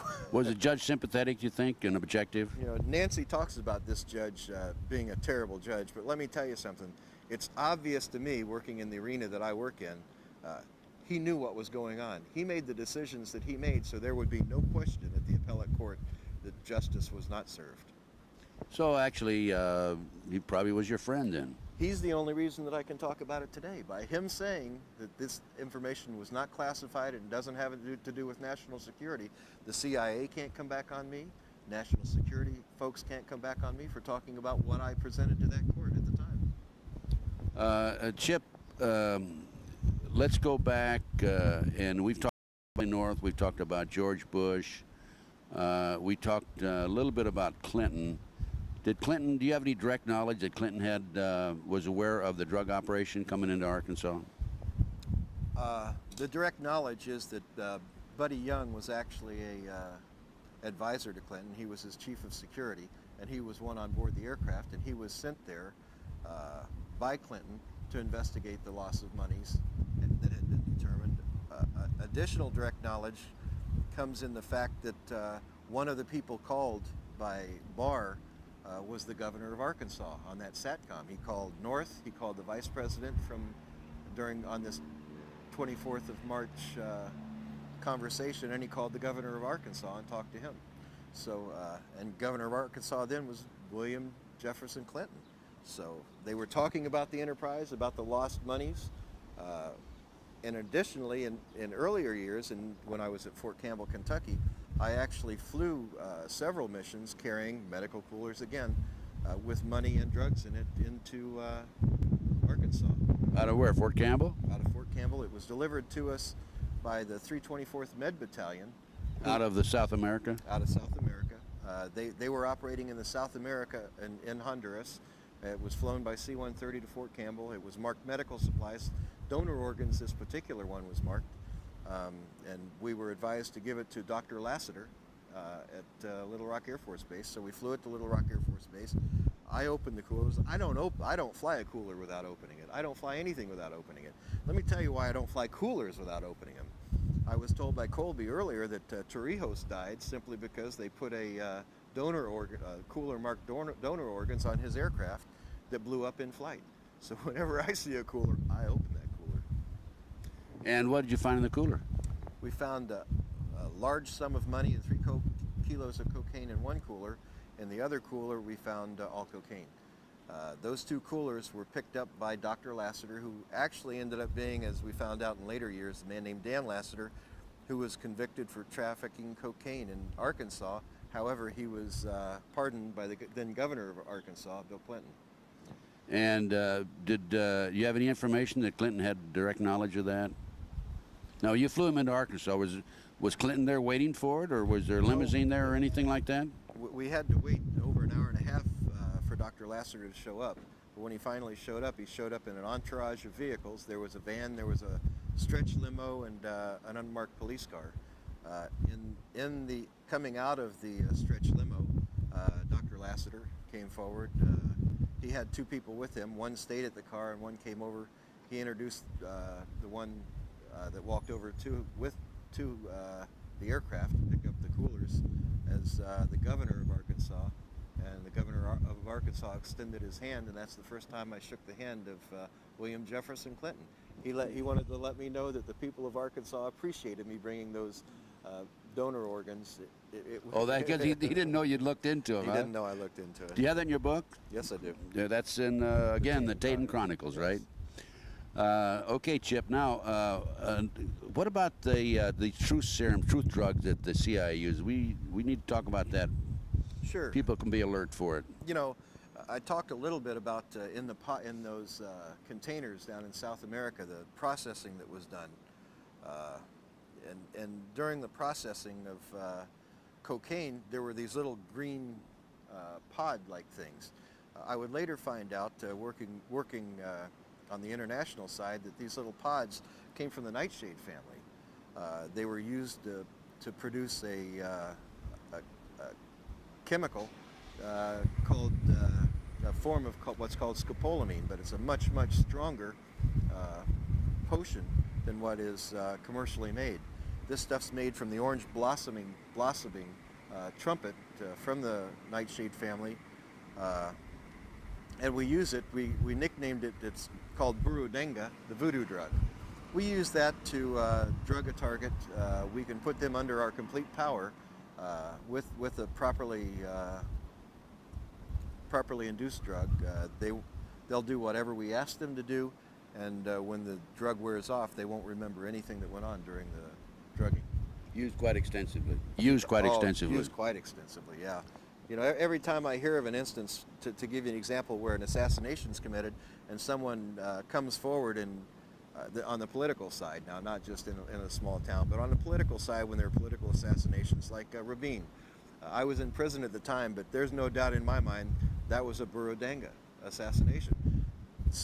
This kid apparently shot Rabin, went in and admitted to shooting him, and then 3 days later said he doesn't remember shooting him. He didn't remember ever signing any statement saying that that's Burundanga. You see that quite regularly, really. Oh yeah, don't you? And it's actually becoming epidemic proportions. We've used it for years in the CIA, but now it's out in the general populace. And in Colombia, a lot of the gangs have it now, have access to it, and they're using it to rob people of their bank accounts. And I mean, a guy will get hit with Burundanga, given a Coke that has Burundanga in it, take a drink of it, and next thing he knows, his bank account is empty, and he'd given it to this one of these drug gangs. And they give him instructions, tell him what to do, he does it, and then 3 days later he doesn't remember. They'll do anything. They'll shoot a person. They'll shoot themselves.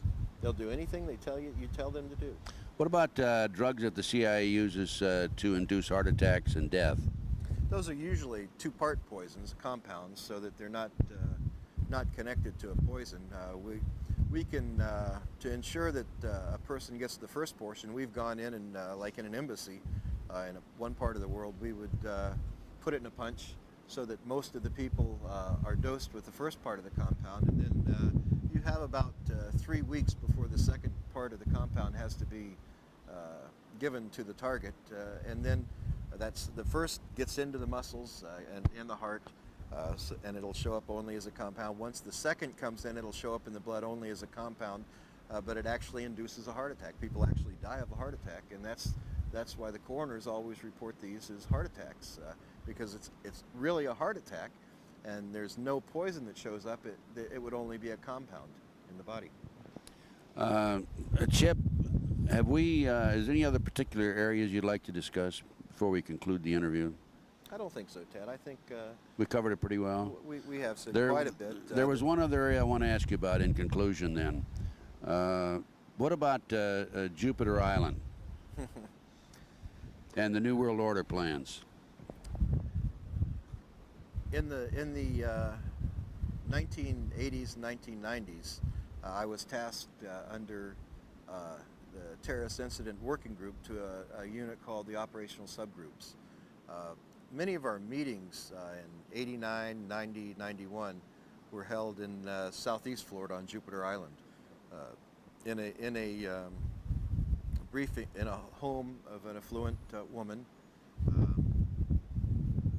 and we held our briefings there.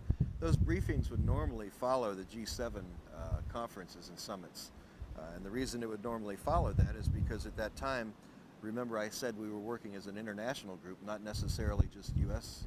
Intelligence officers. Under this international plan, they were looking toward doing a master plan for the whole world. You know, even as a community, as your community has a development plan to help develop the community into a better place, these people have their plans to develop the world into a better place. And I would sit in meetings and they would come to us and say, well, you know, we have a problem in this arena. We have a very uncooperative government, say in France. We need to do something there. So it would be tasked over to the operations and plans section of the operational subgroups to come up with a plan on what to do. So we would go into our planning phase. We'd look into say France, and decide, well, you know, the president in France just isn't cooperating here. You know, he's kind of a loose cannon. What can we do? Well, let's do a little counterintelligence work, incite some riots or something like that. And that's what we did to help neutralize these countries and these leaders.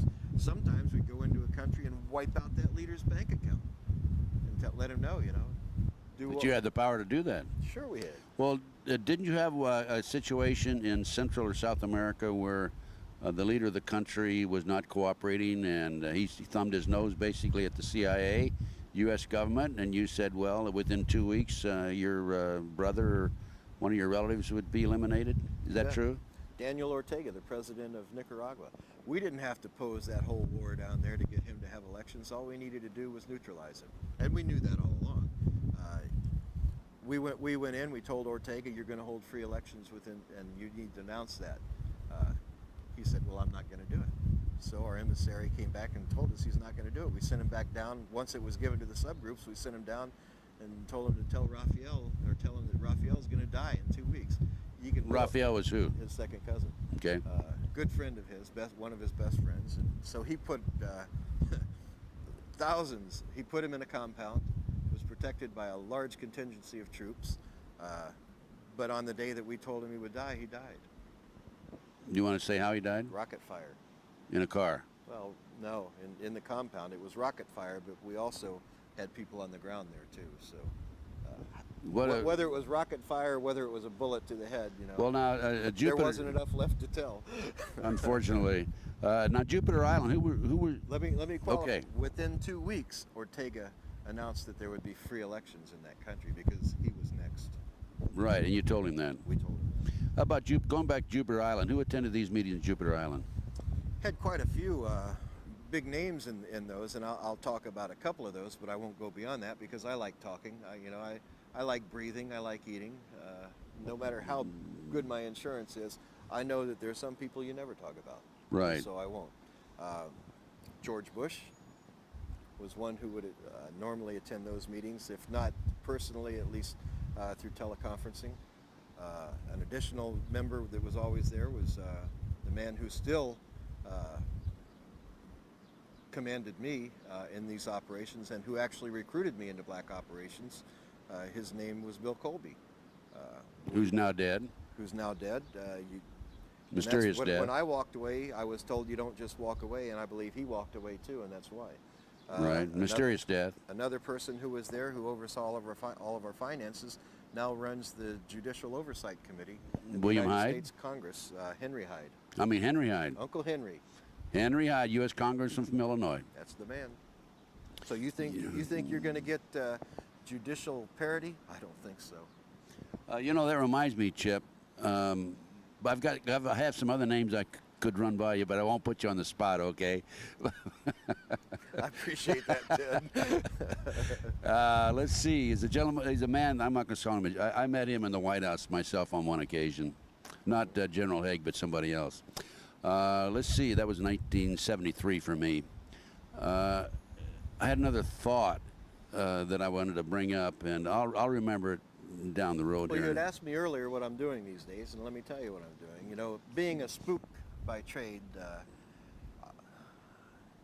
you can't just walk away. You can't just give it up. And you asked me what I'm doing on your radio show. What are your plans? And right now, I'm working as the two-county coordinator for the American Red Cross. And the reason I'm working as a two-county coordinator in Florida for the American Red Cross is it gives me the opportunity to interface directly with probably one of the darkest organizations the United States has ever seen, and that's FEMA. Oh, we know about FEMA. So I've been able to effectively infiltrate FEMA.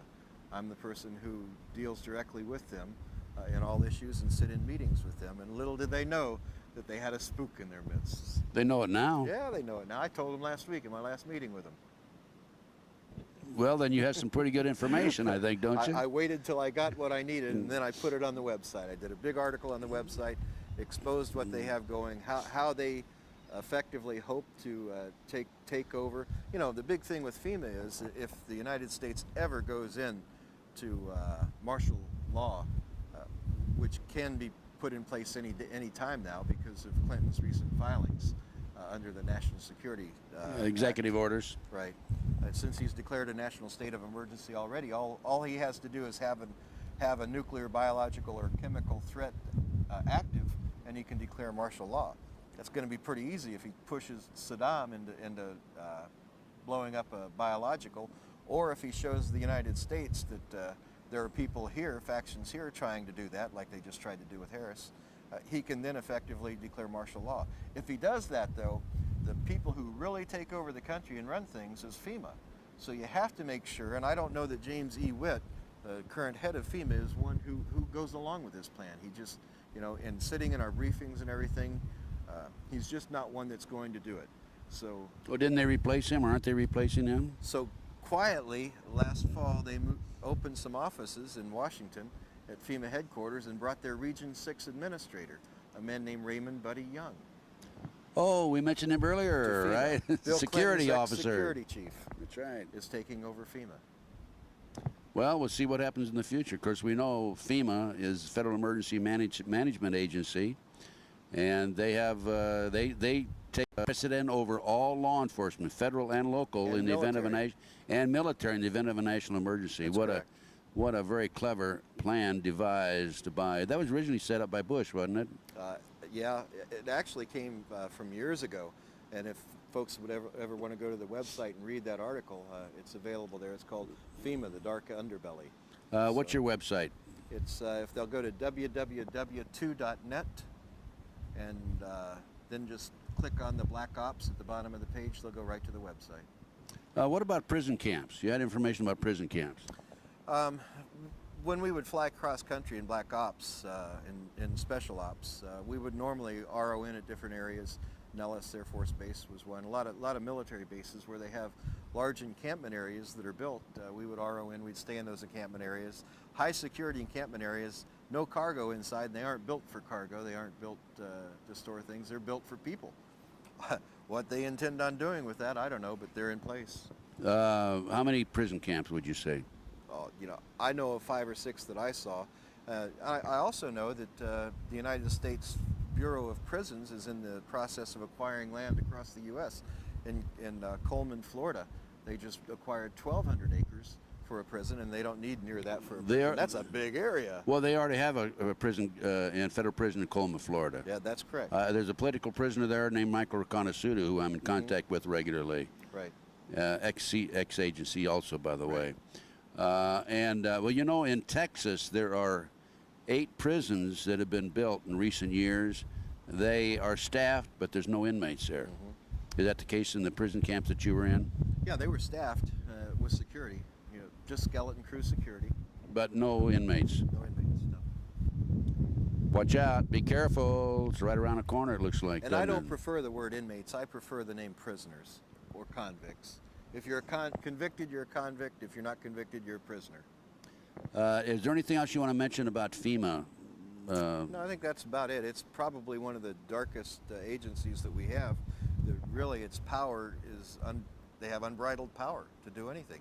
You know, it takes Congress right out of the act. All Clinton has to do, or all the president, whoever it may be, has to do is from time to time report to Congress. That means he can send a 3x5 card to them, say, hey guys, things are fine and dandy. Come on back to work someday, but not today. What about Rothschild, Rockefeller? Do you have any connections there? The CIA and some of the cool. Not the CIA. Rockefeller. Let me see. I keep forgetting about the mic.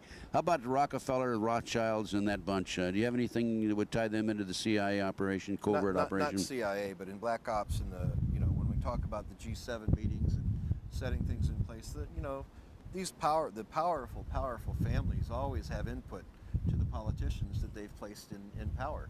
And so in that arena, it's very easily for them to get their own desires taken care of. On a number of occasions, we've done work for them. You're talking about Jupiter Island now. Yes. So they have representatives there. Well, sure. Do you know, I know you know about the Bilderbergers, Council of Foreign Relations, Trilateral Commission. Were the representatives of those organizations there? No, you know, when you talk about the Bilderbergers and G7, you're really talking about the same group of people, because the G7 are the politicians representing all these group of people. And some of these top politicians bring in their desires, and this is what we want to do, and Amschel Rothschild wants this done before he died, and it was done. And then Rupert Murdoch put out the word to 600 of his various news outlets and said under no circumstances mention homicide, either natural causes or suicide, and of course they came out with he hung himself, and then the French police came along and said, wait a minute, it was murder, he was murdered. You remember that? Yeah. More control of the media. Hung right? himself on a towel rack in a hotel. Now folks, how many people have you hung a wet towel on the towel rack and it fell out of the wall? Exactly. Kind of tough. That's right. Chip, there's a couple other areas I thought about. Okay. Let's come back to my memory now, because we've been skipping around now at the end. You mentioned on my radio show how you dealt with, we mentioned Henry Hyde earlier, how you dealt with some of your assignments financially. You want to go into that? You had an attorney in northern New York, and you could walk into certain banks, and on your signature you get $250,000 without any difficulty. Well, in the earlier years with the CIA, you know, all of us understand. I think a lot of us have seen the movie Air America, how the CIA would set up they're called proprietary companies. We learned early from those efforts that we could do that in the Black Ops arena also. Working for the operational subgroups, we would set up what's called proprietary companies.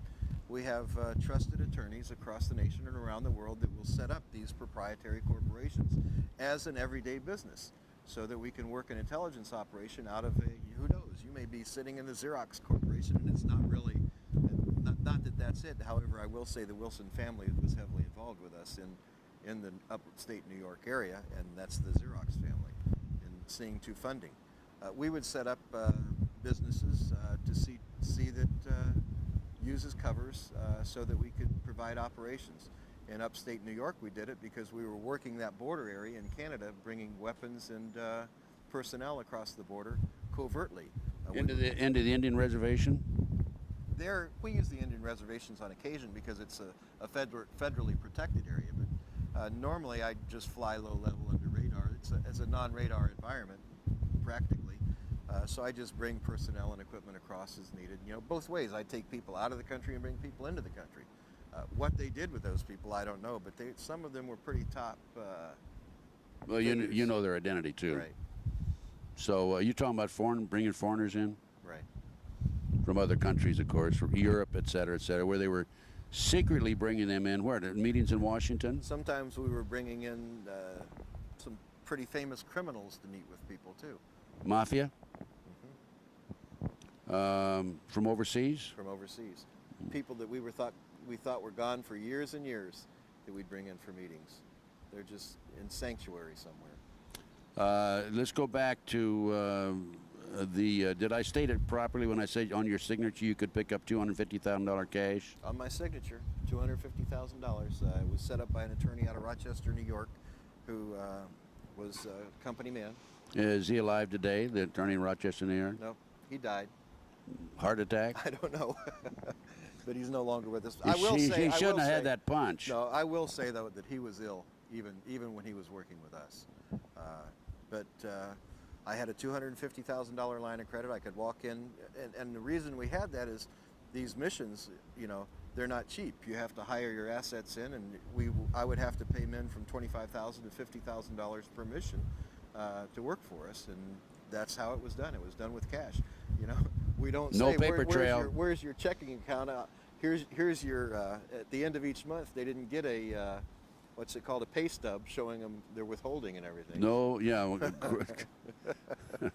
no IRS problem. At least that way, right? That's what I love about the media. You know, you read about black operations, and the media always wants to say, "Well, I want to see your pay stub from that."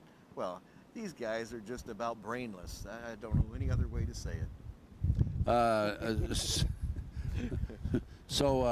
And now speaking of Henry Hyde, we talked about him earlier. He was the one that kept track of your $250,000 withdrawals. Well, he set up the account and got the line of credit for us. And he could do that because he was heavily involved in the banking industry.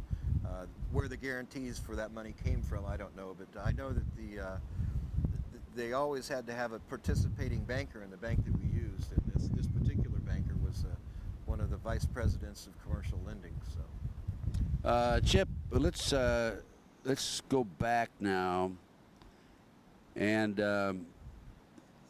you were asked to coordinate an operation against a fellow American at one point, and that's when you, according to your previous interviews with me on the radio, decided you had enough.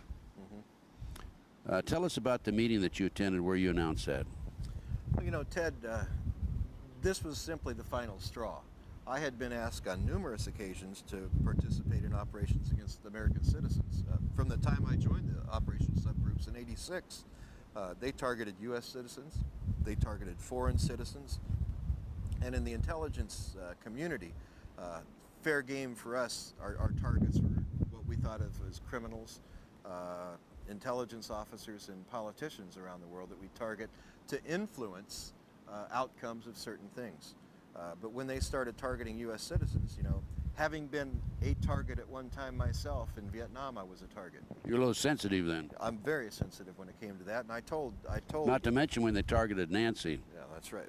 That was it. I'll tell you. That broke brought it. my wrath. That's it, right? When, Okay. when I was and good asked, for you. Huh? When I was asked in '92 to see to it that Ross Perot was neutralized, and when I say neutralized, it means that we can intimidate him, we could coerce him, which is a little stronger, more strong-arm tactics, or we could terminate him.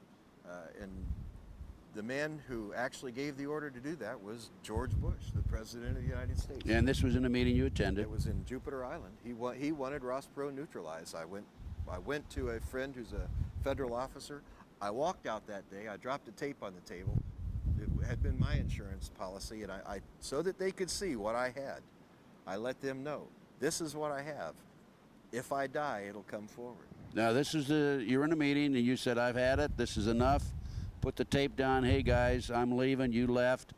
Do you think that they reviewed the tape immediately? I bet they couldn't get it in a VCR quick enough. I would imagine they had a stampede right behind you with the tape in hand. I talked to Colby. The first VCR machine. I talked to Bill after that. He was in the meeting, and he said that they just looked at each other stunned at first. They just couldn't believe it, because Bill told me on the spot. He said, Chip, you can't walk away from black operations. And that's when I put it down, and a smile came across his face, because he's the one that told me to do it. He's the one that taught me to make it. They told you how to do it, huh? Yeah, he knew on all those meetings what I was doing. You know, here I'd sit there with a briefcase, pointing the briefcase. It was pretty obvious to him. He and I were the only real spooks in the meeting, that, you know, other than some of the other. You were the only two real loyal Americans then, weren't you? Well, yeah, others were Mossad agents and so forth, but they're protected by this too. Most of the guys in the OSGs are protected. When I say that there's 8 different officers, they're not necessarily U.S. officers. What are the other countries represented there? The Mossad, and British intelligence. Those 3 entities are compile the 8 men that protects right now. Wait a minute, the Mossad, British and American? The Mossad, British and American. But didn't you have other countries represented there? We had Danish intelligence, we had Turkish intelligence, yeah. But that was, sometimes Australians, you know, had input in, but that was about it. Well, I think they had Australians because they could shoot over to China pretty quick. I have good information that the CIA was responsible for let's say eliminating one of the Australian forms of government and bringing in their own people. Do you remember that? Yeah, I remember. Yeah, I remember that. Yeah. Yeah, I have some other contacts of my own that have told me that before. And by the way, I no longer receive Christmas cards from that fellow anymore. Since I went public. Since you went public with it? Yeah. All heart, Ted. Oh, my Christmas card list has dropped drastically. It went from like that down to about like that when you stack the cards one on one. But I don't worry about that. Neither do you. No, because we know we're doing the right thing. Chip, there were some other questions I wanted to ask you. Chip. Hey, wait a minute. How do I know you're telling me the truth? Because you like me, Ted. Now, I hugged Nancy, but I'm not going to hug you. No, Chip, what I'm telling you, the answer I want to that is... I can give you an answer. I know you can. That's why I asked it. Okay. Tell me. Tell them. I'm telling the truth because I have it documented. You don't have to take my word for it. It's documented. It's not only documented in the documents here, it's also documented in federal documents. Oh, it is? Court case. Tell us about that. There's a federal trial that took place. During that federal trial, the SEPA briefing, everything was put in place. There are transcripts to that available to the public. All you have to do is do a filing, Freedom of Information Act filing, but you really don't even have to do that. You can walk right into the federal courts in Tampa, Florida, pay your $25 to the clerk and get copies of it without even putting a filing in, because that judge made sure that that SEPA briefing wasn't classified. Chip, you're the only you don't have ex-CIA. You're the only CIA agent that I've known, and I've known a few of them through the years, who can come forward and say, it's documented, the CIA admits that I worked for them. That's in that document, right? It's in the document. Yeah. Now, Never a denial on the government's part. now, can somebody call Washington, D.C., a certain number and say, Sure. is Chip Tatum, or was he an employee of the CIA? Who would they call? Doyce Gene Tatum Jr. Just call the personnel office at Langley. On the documents is my social security number at Tampa. You can get the social security number. You can actually get the case number from the court and use that and find out if I was an employee. Okay. It's pretty cut and dry. There's no denying who I worked for. No, yeah, right. Okay, but you're the only The one. only thing that they can deny is what I have to say. But they always deny it, or they Oh, say sure. we have no record, and the CIA agents are not allowed to even identify themselves as CIA. Let's face it. Well, and that's law. That's by law, right? That's by law. Yeah. Sure. So if some guys go, because this federal judge made this ruling, it's not and law. some guy goes around saying I'm a CIA agent, don't believe him. Yeah. No. Isn't that right? That's right.